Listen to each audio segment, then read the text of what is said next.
ও যুবক ও মুসলমান, আমি বানায় বানায় বলছি না, আমি তোমাদেরকে কোনো ধোঁকার মধ্যে ফেলছি না, আমি তোমাদেরকে কোনো কল্প কাহিনী শোনাচ্ছি না, আমি তোমাদের কোনো মিথ্যা প্রলোভন দেখাচ্ছি না। ও যুবক, আমার নবী বলেছেন, ইদা উদিআল মাইয়িতু ফি কবরিহি জাআল কুরআনু ইনদা রাসিহি, যে এই দুনিয়ার জমিনে কোরআনকে ভালোবাসবে, যে এই দুনিয়ার জমিনে কোরআনকে মহব্বত করবে, যে এই দুনিয়ার জমিনে কোরআনের কথা অনুযায়ী তার জীবনকে পরিচালনা করবে, আল্লাহর গোলামি করবে, আল্লাহর হুকুম মেনে চলবে, আল্লাহর কোরআনকে ভালোবাসার কারণে সে যদি ইন্তেকাল করে, ওই কবরের মধ্যে কোরআন যে আলোকিত হয়ে যাবে।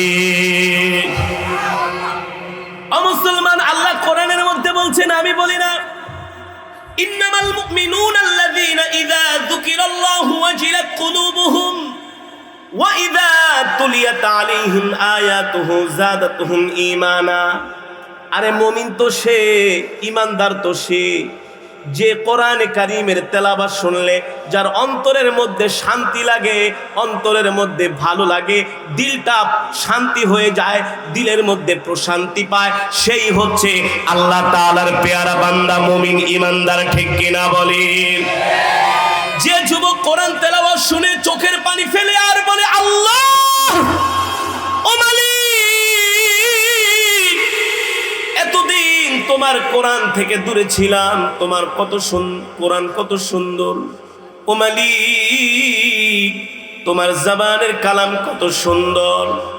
একজন যুবক যখন আল্লাহর কোরআন শুনে তার হৃদয় তৃপ্ত হয়, তার দিলের মধ্যে শান্তি লাগে, পাথরের মতো হৃদয়টা মোমের মতো গলে যায়, তার চোখ দিয়ে পানি বের হয়, আল্লাহর কোরআন শুনে তার দিলের মধ্যে শান্তি পায়, এতে করে বোঝা যায় আল্লাহ তাকে কবুল করে নিয়েছে। ঠিক কিনা বলেন? আর কোরআনের আওয়াজ শুনলে যার খারাপ লাগে তার ঈমান নাই, কি নাই, কি নাই? ও যুবক, তোমাদেরকে মিসগাইড করে, তোমাদেরকে ইসলাম থেকে দূরে সরানোর জন্য চক্রান্ত ষড়যন্ত্র হচ্ছে কি হচ্ছে না? এদেশের এই কারণেই মুসলমান, যে কোরআনের তেলাওয়াত আমি আপনাদের সামনে করেছি, আল্লাহ রাব্বুল আলামিন বলছেন, ওয়া ইযা তুলিয়াত আলাইহিম আয়াতুহু যাদাতুহুম ঈমানা। কোরআনে মাজিদের তেলাওয়াত শুনলে ঈমান বৃদ্ধি পায়। আর নবীর হাদিস, হাবিবি কিবরিয়া বলেন, ইযা বুদিআল মাইয়িতু ফি কবরিহি জাআল কুরআনু ইনদা রাসিহি। এই দুনিয়ার জমিনে যে আল্লাহর কোরআনকে মহব্বত করবে, আল্লাহর কোরআনকে ভালোবাসবে, ওই ব্যক্তি যখন ইন্তেকাল করবে, তাকে যখন গোসল করানোর জন্য নিয়ে যাবে, আত্মীয় স্বজন কান্না করবে, গোসল করিয়ে যখন একেবারে ঘর থেকে বের করবে, জনমের বিদায় দিয়ে দিবে, চাইলেও সে আর কোনোদিন তার ঘরে ফিরে যেতে পারবে না। পারবে? জোরে বলেন। চাইলেও সে তার ঘরে ফিরে যেতে পারবে না। যখন তাকে জানাজার জন্য নিয়ে যাওয়া হবে, জানাজা দেওয়া হবে, জানাজা পড়িয়ে যখন তাকে গোরস্থানের দিকে একেবারে জনমের বিদায় দেওয়া হবে, আত্মীয় স্বজন কান্নাকাটি করবে, সন্তান বাবা বাবা বলে চিৎকার করবে, স্ত্রী দূর থেকে আঁচল দিয়ে মুখ ঢাকবে, আর প্রাণের স্বামী বলে বলে ডাকবে। সন্তান বাবার জন্য কান্না করবে, মা তার সন্তানের জন্য কান্না করবে, বাবা তার সন্তানের জন্য কান্না করবে। যতই কান্না করুক না কেন, যতই কান্না করুক না কেন, একবার যেই বিদায় দেওয়া হয়েছে, ওই বিদায় থেকে আর কোনোদিন ফিরে আসতে পারবে না। ঠিক কিনা বলে? যখন তাকে কবরের মধ্যে শোয়ানো হবে, তার সাথে তো আল্লাহর কোরআনের সম্পর্ক ছিল, গভীর রজনীতে কোরআনে কারীমের তেলাওয়াত করত। কোন মজমায় কোরআনের তেলাওয়াত হলে আগে আগে দৌড়িয়ে যেত, কোন পোস্টারের মধ্যে কারি সাহেবের নাম দেখলে দৌড়ায় দৌড়ায় আসতো, অমুক দিন আল্লাহর কোরআনের তেলাওয়াত শুনবো। আল্লাহু আকবার, জোরে বলেন আল্লাহু আকবার। আমি যখন তেলাওয়াত শুরু করলাম, অনেক যুবক, অনেক মুসলমান দৌড়ায়া দৌড়ায়া কোরআনের মজমার দিকে আসতেছিল। ঠিক কিনা বলেন? এই যুবক, তুমি তো কোনো গান শোনার জন্য দৌড়ায়া আসো নাই, তুমি তো কোনো সিনেমা দেখার জন্য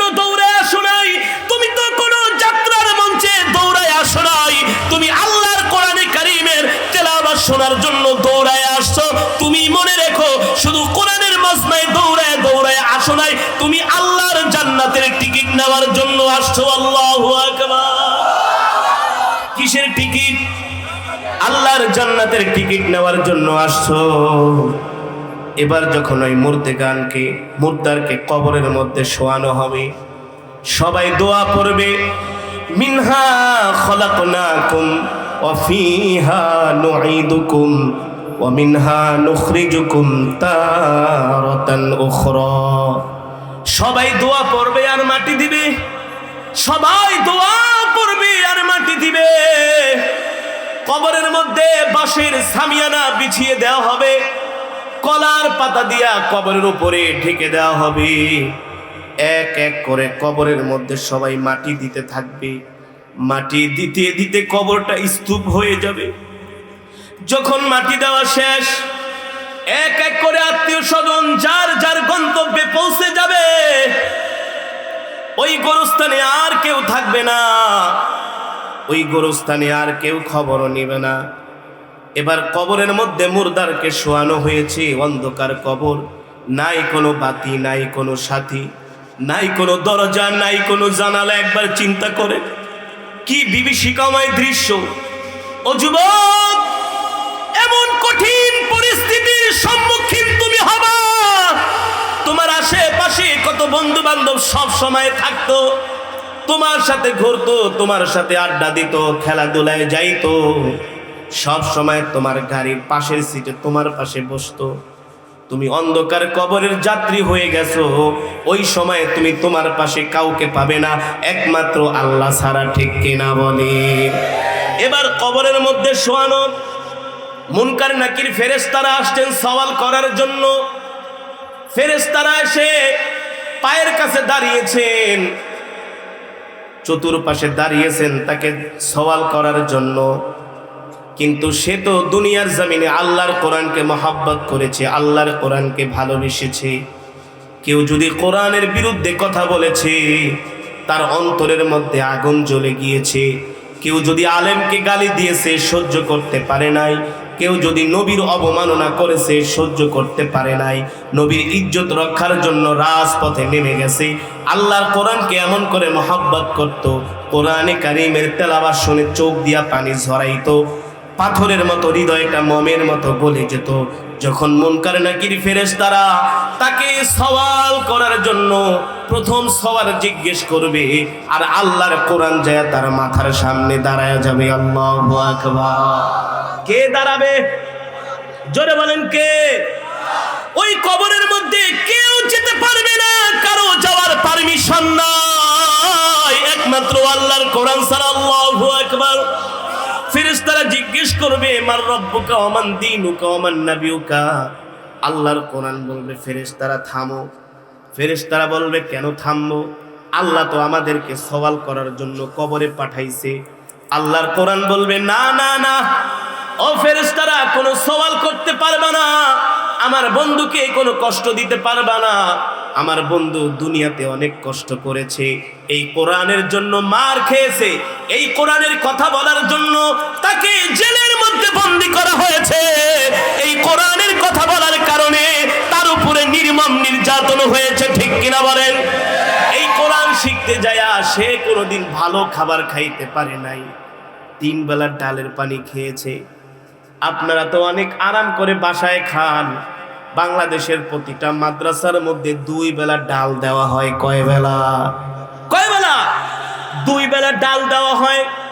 আমরা যখন যাত্রাবাড়ি মাদ্রাসায় পড়তাম, যখন সকালবেলা আমরা খাবার আনতাম, আমাদের ডালের যে বালতিটা ছিল, ওই ডালের বালতিতে যখন সকালবেলা বালতি দিত, দেখতাম আধা ঘন্টা পরে সাদা সাদা পোকগুলো ভেসে উঠত।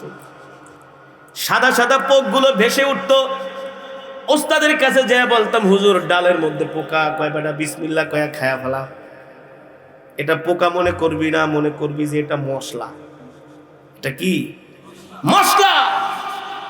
আলেমরা এত সহজে দ্বীন ইলম অর্জন করে না, আলেমরা দ্বীন এত সহজে শিখে না।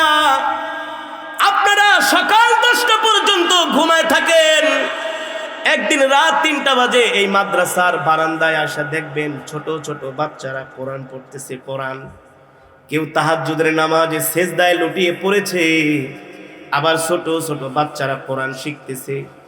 সকালবেলা ফজরের আগে শীতের সময় সবক শুনাইতে আসে, একটা ভুল হলেই হুজুররা ওই শীতের ভিতরে বেত দিয়া পিটান মারে। কত কষ্ট।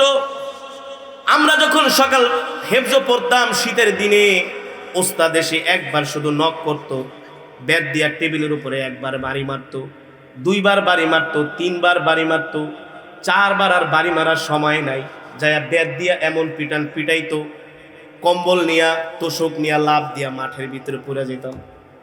এমন পিটান পিটাতো।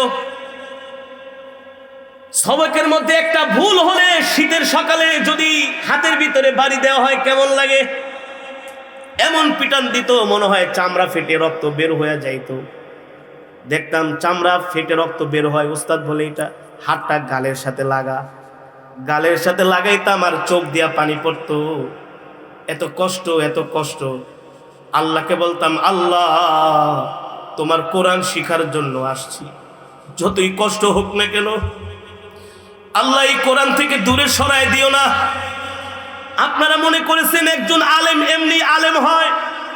আরে না না, একজন আলেম এমনি আলেম হতে পারে না। একজন আলেম হতে হলে আল্লাহ তাআলার পক্ষ থেকে কবুলিয়াত থাকতে হয়, ঠিক কিনা বলেন? এই ওহির জ্ঞান আল্লাহ সবাইকে দেয় না। সবাই চাইলেই আল্লাহর কোরআন মুখস্থ করতে পারে না। তারাই আল্লাহর কোরআন মুখস্থ করতে পারে যাদেরকে আল্লাহ তাআলা মনোনীত করেছেন, ঠিক কিনা বলেন? কি করেছেন? তাদেরকে আল্লাহ মনোনীত করেছেন, যারাই আল্লাহর কোরআন শিখবে, যারা কোরআনে হাফেজ হবে, বুঝতে হবে। এটা সাধারণ কোনো মানুষ নয়, আল্লাহ তাকে পছন্দ করেছে, আল্লাহ তাকে কবুল করেছে, এ কারণে সে আলেম হতে পেরেছে। কত কোটি কোটি টাকার মালিকের সন্তানেরা আমাদের সাথে মাদ্রাসায় ভর্তি করেছে। সকালবেলা 4টা করে ডিম খাইতো। কয়টা করে? দুপুরে দুধ, রাত্রে দুধ। মুরগি খেতে খেতে একেবারে ফার্মের মুরগির মতো মোটা হয়ে গেছে। শুক্রবার যেদিন ছবি না দাঁড়াইতাম একবারও পড়তে পারতো না। এত খাইলে কি পড়তে পারে নাকি? আরে মোটা শরীরে কি পড়া হয় নাকি? একবারও পড়তে পারে না। আর যেই ছাত্ররা ডাইলের পানি খাইতো আর মায়ের খাইতো, সপ্তাহে কোনোদিন 10টা টাকা খরচ করতে পারতো না, আবার এক দাঁড়ানে 10 পারা পড়তো। কয় পারা পড়তো? 10 পারা পড়তে এত সোজা না। হাফেজ হওয়া, আলেম হওয়া এত সোজা না। আপনারা মনে করেন মাদ্রাসায় পড়লে আলেম হয়ে যায়? না না, এটা ওহির জ্ঞান, এটা আল্লাহর জবানের কালাম। আল্লাহ অপাত্রে কুপাত্রে কখনো তার কালামকে রাখে না, ঠিক কিনা বলেন? হ্যাঁ, আল্লাহ যাদেরকে ভালোবাসে তাদেরকে আল্লাহ দ্বীনের ইলম শিক্ষা করার তৌফিক দেয়। এই কারণেই তো আলেমরা যখন দ্বীনের কাজ করবে, আপনারা আলেমদেরকে সহযোগিতা করবেন। কি করবেন? সহযোগিতা করবেন। আল্লাহ নবী কোরআনের দাওয়াত দিয়েছেন, সাহাবায়ে কেরাম নবীকে সহযোগিতা করেছে। জোরে বলেন, করেছে না? এই কারণে বাবা যেটা বলতেছিলাম, ওই মুর্দারকে যখন কবরের মধ্যে শোয়ানো হবে, ফেরেশতারা সওয়াল করবে। আল্লাহর কোরআন বলবে কোনো প্রশ্ন করা যাবে না। ফেরেশতারা বারবার প্রশ্ন করবে। আল্লাহর কোরআন বলবে তোমরা চলে যাও, আমার বন্ধুকে ডিস্টার্ব করো না। আমার বন্ধু দুনিয়ার জমিনে অনেক কষ্ট করেছে, তাকে আরাম করতে দাও। ফেরেশতারা বলবে না না না, আমরা প্রশ্ন সওয়াল না করে কবর থেকে যাব না। এক পর্যায়ে কোরআনের সাথে ফেরেশতাদের সাথে ঝগড়া লেগে যাবে। আল্লাহু আকবার। জোরে বলেন আল্লাহু আকবার। ফেরেশতারা বলবে আপনি আমাদের কাজে বাধা দিচ্ছেন, কি আপনার পরিচয়? এত বড় ক্ষমতা আপনি কোত্থেকে পেলেন? আপনি আমাদেরকে প্রশ্ন করার জন্য আমাদেরকে সুযোগ করে দিচ্ছেন না। কি আপনার পরিচয়? আপনার পরিচয়টা আমাদের কাছে দেন। এবার আল্লাহর কোরআন বলবে ও ফেরেশতারা, তোমরা আল্লাহ তাআলার ফেরেশতা, তোমাদের অনেক ক্ষমতা আছে, তোমাদেরকে আল্লাহ ক্ষমতা দিয়ে এই কবরে পাঠিয়েছেন সওয়াল জবাব করার জন্য, আমি মানি, কিন্তু আমার চাইতে তোমাদের ক্ষমতা বেশি না। এবার ফেরেশতারা বলবে আপনার পরিচয়টা দেন। এবার আল্লাহর কোরআন বলবে তোমরা হচ্ছে আল্লাহর ফেরেশতা আর আমি হচ্ছি স্বয়ং আল্লাহর জবানের কালাম। আল্লাহু আকবার। আল্লাহর জবানের কালামের ক্ষমতা বেশি নাকি ফেরেশতার? জোরে বলেন, জোরে বলেন। একজন পুলিশের ক্ষমতা বেশি নাকি প্রধানমন্ত্রীর ক্ষমতা বেশি? আপনাকে যদি প্রধানমন্ত্রী ফোন করে সকালবেলা আইসো বঙ্গভবনে, তোমাকে নিয়ে নাস্তা করব, কে? মনে করেন একেবারে গ্রামের তৃণমূল পর্যায়ের একজন নেতাকে প্রধানমন্ত্রী ফোন করছে, সকালবেলা বঙ্গভবনে আইসো, তোমাকে নিয়ে নাস্তা করব। ওই বেটা হচ্ছে গ্রামের একজন ইউনিয়ন পর্যায়ের একজন নেতা। প্রধানমন্ত্রীর ফোন পাইলে তার আর স্যান্ডেলেরও খবর থাকবো না, থাকবো, দৌড় শুরু করব।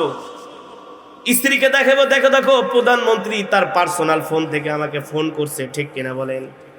সকালবেলা বঙ্গভবনের সামনে যাবে, এসএসএফ এর লোকেরা, ডিআইজির লোকেরা, এনএসআই লোকেরা তার চেহারার দিকে তাকাইবার করবে, বেটা তোর চেহারায় তো বোঝা যায় না প্রধানমন্ত্রী তোরে।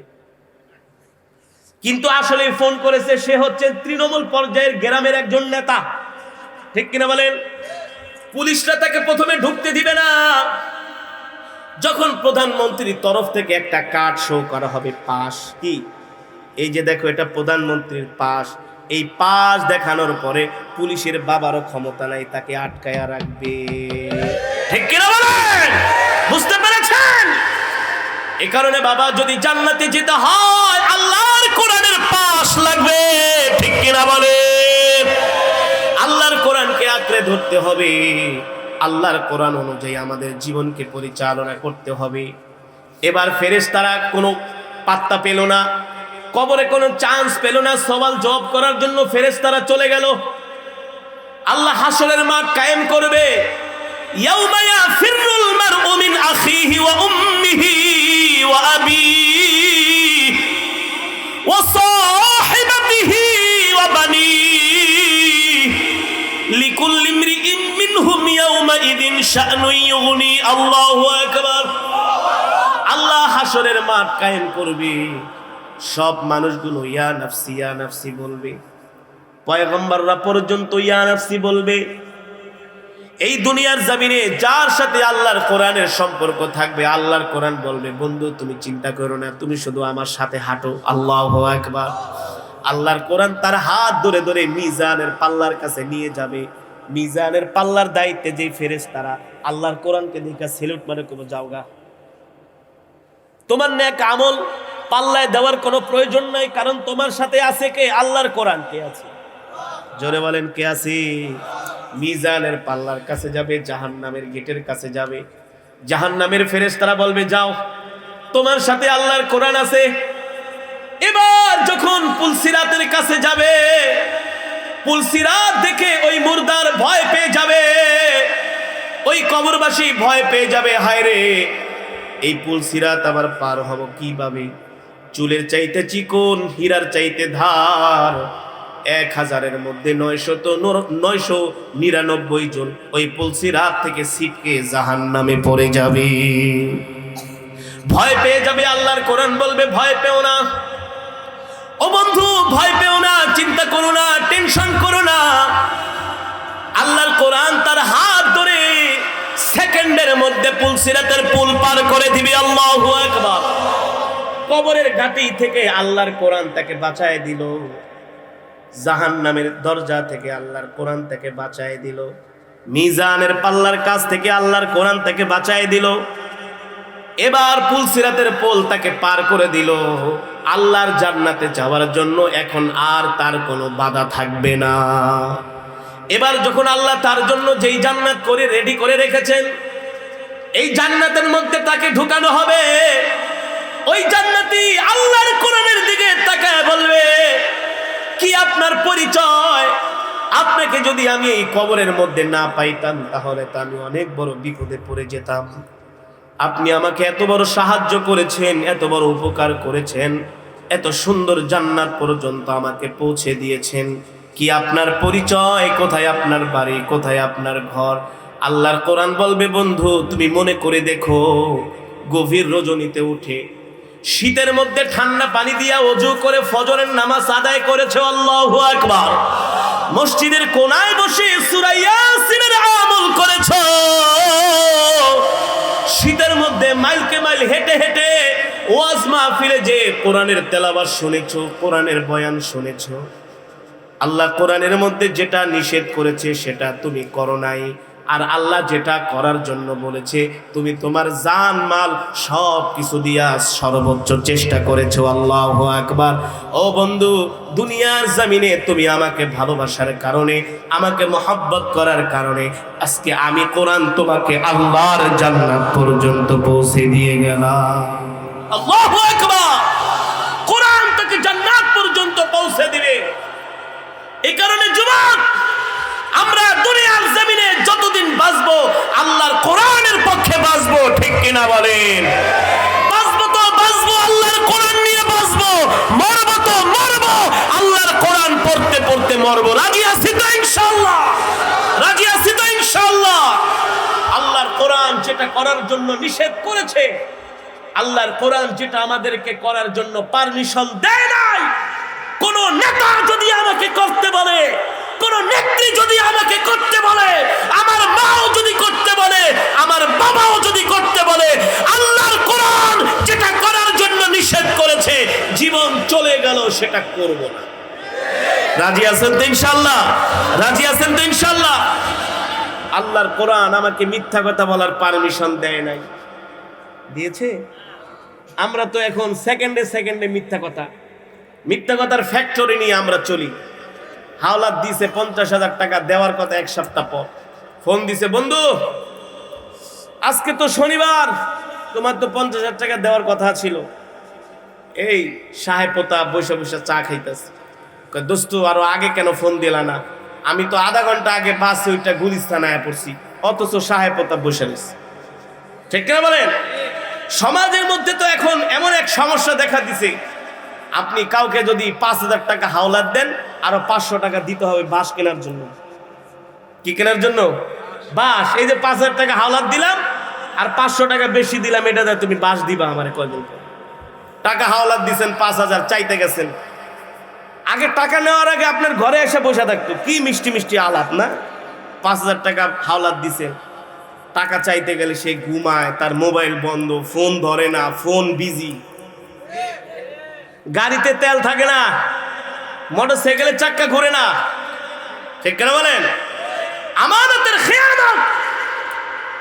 আজকে আমাদের লেনদেন এত খারাপ হয়ে গেছে মুসলমান, আমরা কথায় কথায় মিথ্যা বলি, মানুষকে ঠকাই, মানুষের সাথে ধোঁকাবাজি করি। ঠিক কিনা বলেন?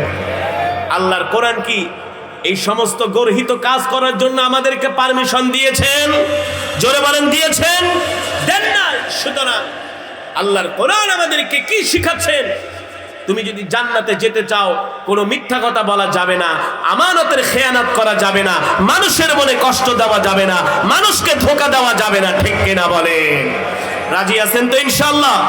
যেই কথাগুলো বললাম এই কথাগুলো আমল করার জন্য রাজি আছেন তো ইনশাআল্লাহ? আল্লাহ আমাদের সকলকে কবুল করুন বলি আমিন। যে মাদ্রাসার উদ্যোগে মাহফিল, এই মাদ্রাসার সাথে সম্পর্ক রাখবেন, সন্তানদেরকে ভর্তি করাবেন, সন্তানদেরকে আলেম বানাবেন। একটা হরফের বিনিময়ে কমপক্ষে 10টি করে নেকি পেয়েছেন। কয়টি নেকি? আরো জোরে বলেন, কয়টি? আজকের মাহফিলে যারা এসেছেন সবাই এক খতম করে কোরআন শরীফের সওয়াব পেয়েছেন। আরো জোরে বলেন সুবহানাল্লাহ। খুশি নাকি বেজার? আরো জোরে বলেন, খুশি নাকি বেজার? কোরআনের মজমায় আসলে আল্লাহ খুশি হয়, আর কোরআনের মজমায় আসলে কে বেজার হয়?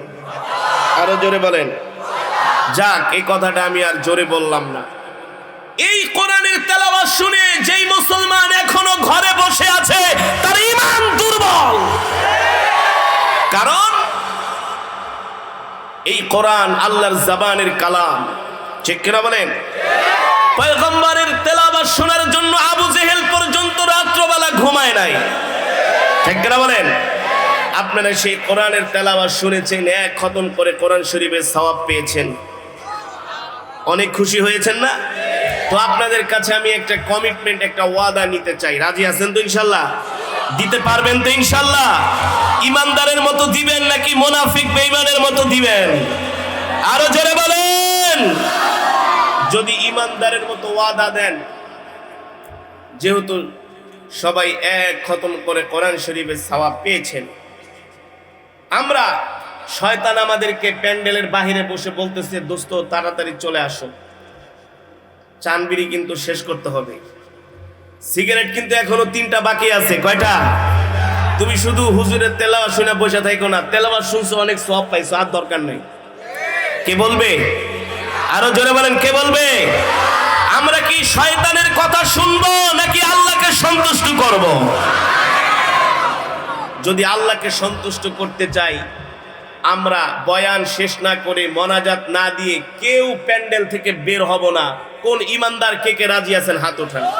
হাত একবারে সোজা করেন, স্ট্রেট সোজা। আমি আগেই বলছি, যেটা হাত একটু কম উঠেছে তার ভিতরে দুর্বলতা না মুনাফিকি ডাইরেক্ট। হাত সোজা করেন, বলেন আল্লাহ। আরো আওয়াজ করে বলেন আল্লাহ। শেষ মোনাজাত না দিয়ে বাড়িতে যাব না। আল্লাহ আমাকে কবুল করে নাও, আমিন। হাত রাজি আছেন তো ইনশাআল্লাহ? কেন আপনাদের থেকে ওয়াদা নিলাম? কারণ এই কোরআনের মজমায় যতক্ষণ বসে থাকবেন আপনার দ্বারা কোনো গুনাহ হবে না। কি হবে না? অন্তত গুনাহ তো হবে না। কি বলেন? রাস্তায় বের হলেন, বেগানা মহিলার দিকে তাকালেন, জিনার গুনাহ। টেলিভিশনে সিনেমা চলতেছে, নায়িকা নাচতেছে, আরে নায়িকা নাচতে তোমার কি? সে টেলিভিশনে নাচতেছে, বাস্তব না। আমরা কত বড় মানে গন্ডমূর্খ! কত 3, 4, 5, 10 বছর আগে সিনেমা একটা বানাইছে, ওটা টেলিভিশনে চলে, ওটা দেখা দেখা চোখের পানি ফালায়। আছে না? কিছু মানুষ আছে বাংলা সিনেমা দেখে এমন কান্দা কান্দে মনে হয় 14 গোষ্ঠী মারা গেছে। এগুলো বলো, এগুলো বোকা, ঠিক কিনা বলে? ওই যে বোঝে না, তাও বোঝে না। আর এটা তো একটা কল্প কাহিনী, একটা মিথ্যা বানোয়াট একটা অভিনয় করে কান্না করে। আর সেই কান্না দেখে মুসলমানের সন্তানেরা কান্না করে। ও যুবক, আল্লাহর কোরআনের মজলিস, এই মজলিসে তুমি যতক্ষণ বসে থাকবা তোমার দ্বারা কোনো গুনাহ সংগঠিত হবে না। এটাই সবচেয়ে বড় ইবাদত। একজন মুমিন গুনাহ ছাড়া যদি একটা মুহূর্ত অতিক্রম করে, এটাই তার জন্য সবচেয়ে বড় আমল। ঠিক কিনা বলেন? আমলি জিন্দেগি বানতি হ্যায়। আমি বলি না আজকের মজমায় বসে একেবারে পীর বুজুর্গ হয়ে যাবেন। আমি বলি না আজকের মজমায় বসলে একেবারে শাহজালাল মুজাদ্দিদি ইয়ামিনীর মতো হয়ে যাবেন। আমি এতটুকু বলতে চাই, কোরআনের মজমায় দ্বারা, কোরআনের মজমায় বসার দ্বারা যদি আমার থেকে কোনো গুনাহ না হয়, এটাই আমার সবচেয়ে বড় বুজুর্গি। ঠিক কিনা বলেন?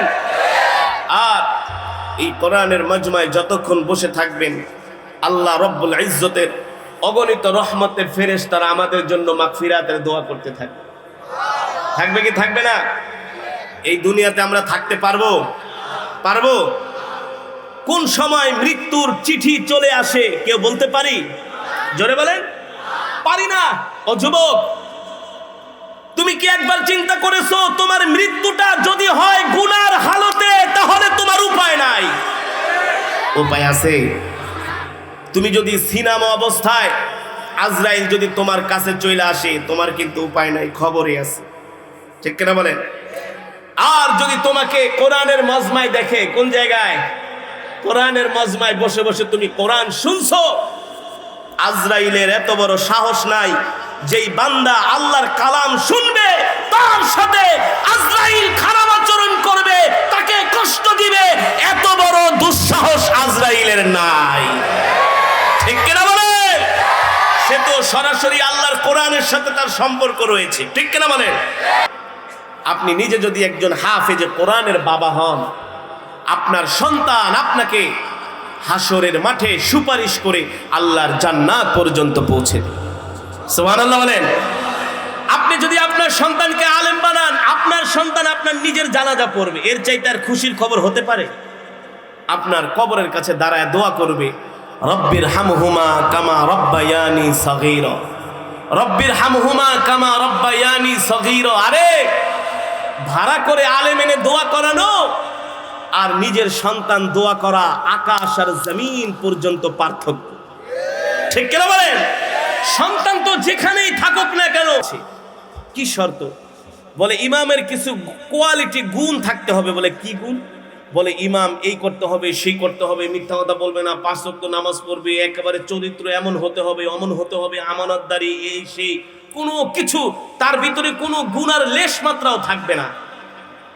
আতাউল্লাহ বুখারী বলে, বাবা তোমরা তো ইমাম চাইতে আসো নাই, তোমরা আইছো আমার কাছে নবী চাইতে। কি চাইতে? তোমরা যে গুণগুলো বলছো এই গুণ কোনো আলেমের মাঝে নাই, এগুলো তো নবীওয়ালা গুণ ও আম্বিয়াদের গুণ, ঠিক কিনা বলেন? যারা আলেম তারাও রক্তে মাংসে গড়া মানুষ, মাঝে মাঝে 2-1টা ভুল হইতেই পারে, পারে না?